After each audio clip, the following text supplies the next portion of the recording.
Hey, okay, so today we want to talk about a little inconsistency that it's getting under my skin, and I just want to get it out there and see what you guys feel about it. Yeah. Maybe like as facts, like right now, what's happening, like our stance is obviously stay safe. We're trying to limit the spread of this Well, thing. first So let's say, okay, so we're on like day 10 of yeah, quarantine. We day haven't 10. left the house in 10 days, like Yeah. maybe like Just twice to we get went out to get groceries. And we went for a walk, a little bit every day just to get outside. But we're very much respecting stay home. But what we're seeing a lot is this really strong aggression of people just being like, stay the fuck home. Yeah, like angry that they're seeing reports of people, outside and, these like millennial partying and, I get it. You're frustrated because you're thinking like, I'm doing my part. I'm staying home. Why can't they do it? Yeah, and we're totally on board with staying home. Mm-hmm. And that message, and it has nothing, so we just want to say like nothing, like we're not like we should be taking this lightly and going out. No, but we want to actually address today is inconsistencies where there's things that are much more pervasive, like much more of a threat to our Just like quality of life, like everything, the planet, and just more risk, like actually taking lives.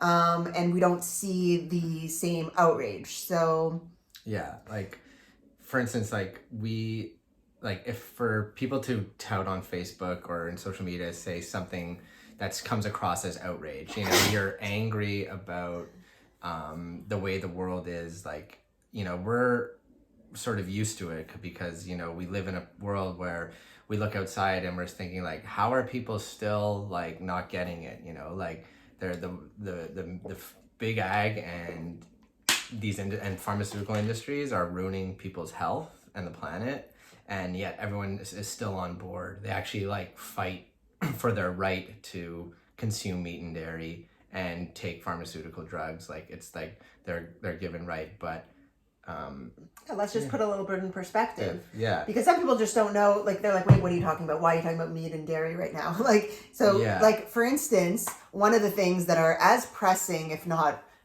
astronomically more pressing, is a crisis that is facing our planet right now, which is people are dying of preventable diseases astronomically. Mm-hmm. And our planet is, we have grave destruction happening right now, irreversible damage on the planet that is affecting all of us and all of our health.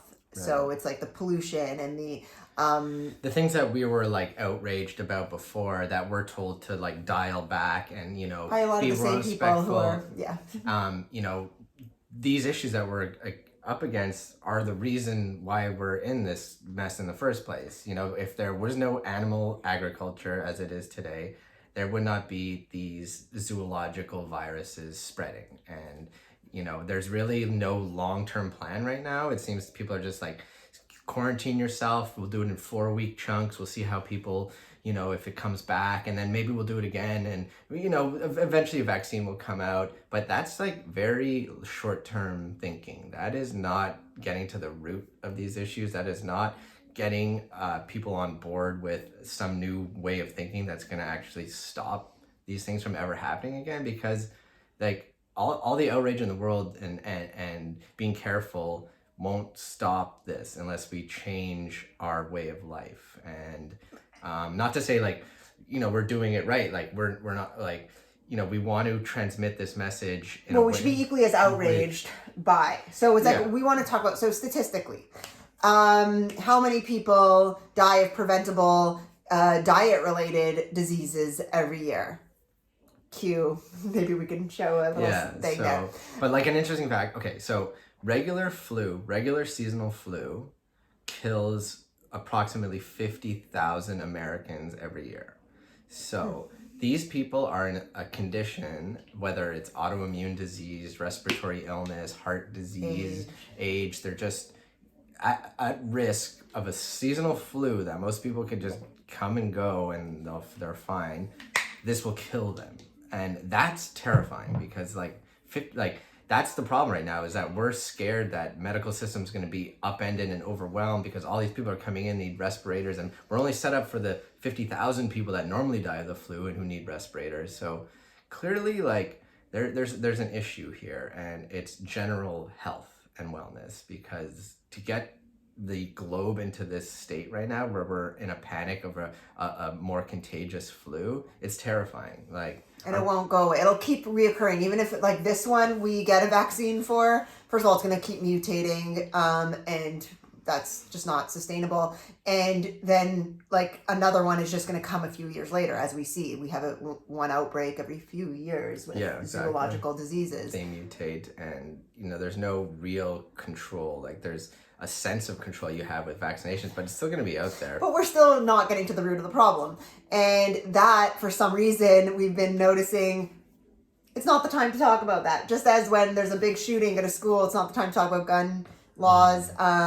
So this is about addressing that this is the time to talk about the root cause, and this is also the time to put in perspective, because people are losing their minds over this, right? Like, I don't know if everyone knows someone who's just been, like, watching the news and like apocalypse like feeling, and we all kind of have, I'm sure it's gotten into our heads a little bit, just with all the like, this is, people are really getting affected by this, and it rightfully so. I mean, this is like being changing everybody's lives. Oh my God, like this whole closure, like being at home, like this is going to have a whole aftermath effect of what it's doing, because people are consumed and highly anxious. But just to put in perspective, so that people who, who are just literally tunnel vision, just focusing on COVID-19, there are so many other more pressing, threatening threats out there.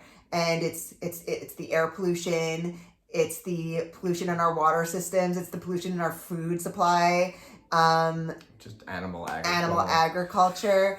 And these are all preventable. Like, we can change this. We've changed it, so we're not saying that we're perfect, but we've definitely changed that one, because that is pressing issue. Like, when we look at the facts, it is not worth it for us to enjoy it because we like our hamburger. Yeah, right. It's not worth it to like if you're so committed to that you need to eat cheese for the rest of your life, you are putting other people in danger by doing that. Not only yourself, you're creating issues internally by consuming that cheese, but the amount of water that's used to create that cheese, the amount of suffering from the animals that has to be hard, and then in turn, like, that's causing damage to you. So, like, huge damage, and we're putting you more at risk, by the way, of COVID, because mucus forming and inflammation. Everyone would feel a lot better right now. Okay, you're doing your part. You're staying home. You're staying safe. You're keeping your family quarantined, or yourself.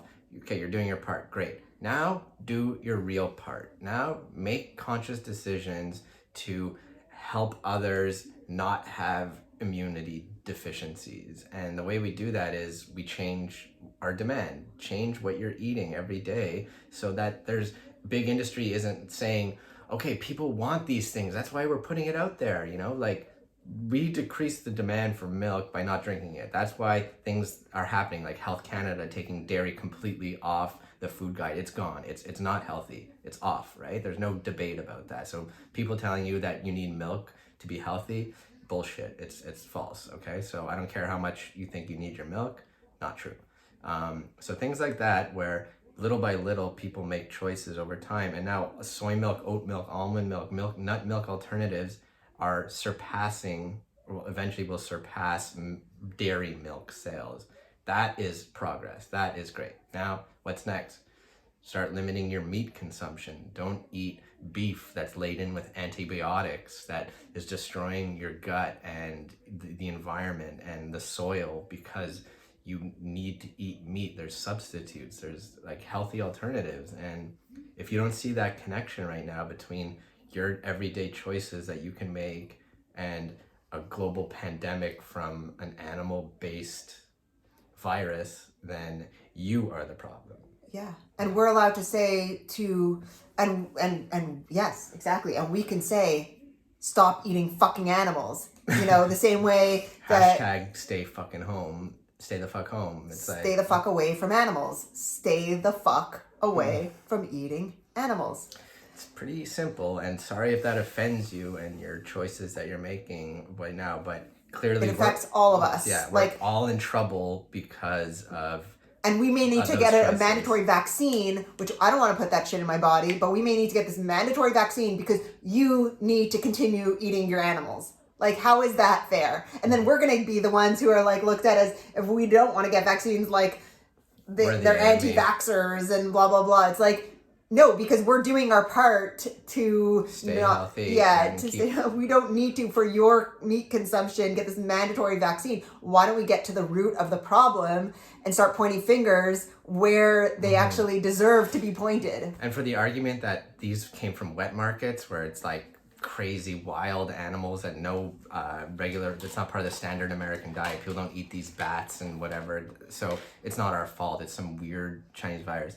What got us to that point is that we all still eat meat. And, if we limited, if a steak cost $100, or if it was like harder to obtain these things, then there wouldn't be demand for these outrageous new, like, who's eating snake meat? Like, I don't understand. Like, just stop. Like reduce. You don't need to stop overnight. Just try to reduce. And see your responsibility in it. And let's just keep that in perspective. So instead of just pointing fingers that it's one thing, let's look at facts across the board and see what's really going on in the world, what's really threatening our newborns and our babies and our life. And let's, just keep perspective strong and sane so that we can actually find solutions to things, not Band-Aid solutions, real solutions, so that these things don't continue to happen and that we're not all at risk. What we're doing is we're all now making sacrifices, the healthy and whoever needs to make sacrifices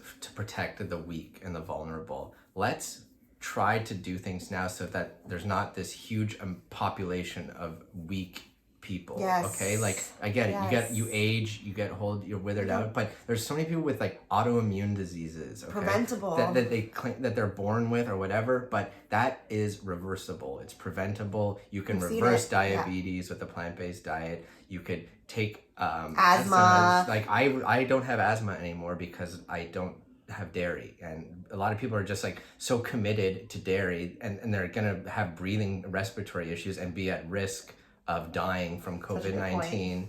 I don't have that fear anymore because I made a choice to not have dairy anymore. And boom, no more snoring, no more wheezing, no more asthma inhalers, pumps that are, people are running out now to get.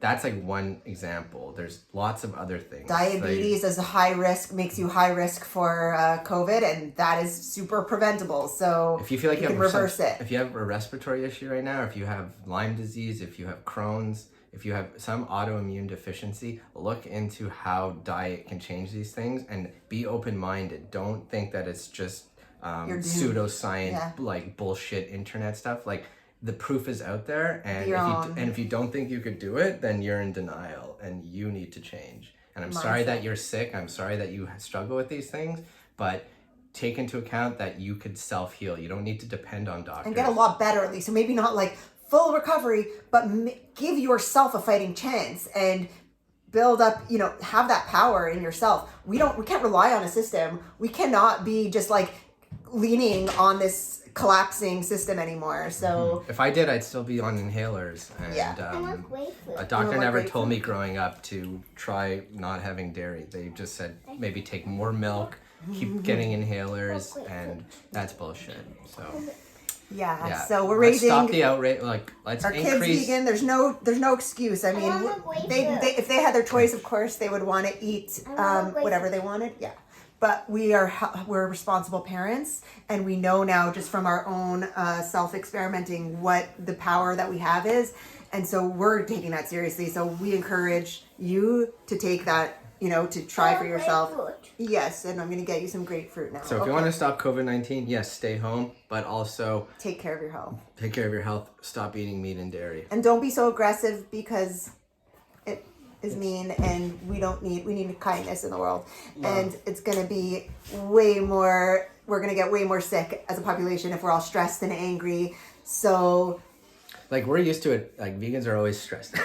No, they're not. They're just like we're used to that idea of like feeling like overwhelmed by that idea that everyone's out there making these bad decisions. Like we face that every day. Now these people who are stuck at home in isolation, who had a normal everyday life, they're saying like, oh my God, there's crazy people out there. They're not listening, and they're getting like, why aren't they like taking care of themselves and blah blah blah. Like that, we dealt with that every day. So we have patience and perseverance through that. So maybe look to vegans right now for some guidance. Maybe we know the answer. Maybe we have some suggestions that could get us through this in the long term, okay? Like we're not researchers, we're not scientists, but we've done enough experimenting on ourselves to know that you can change your health with diet. And it's your time to shine. It's your time to shine. Shine on.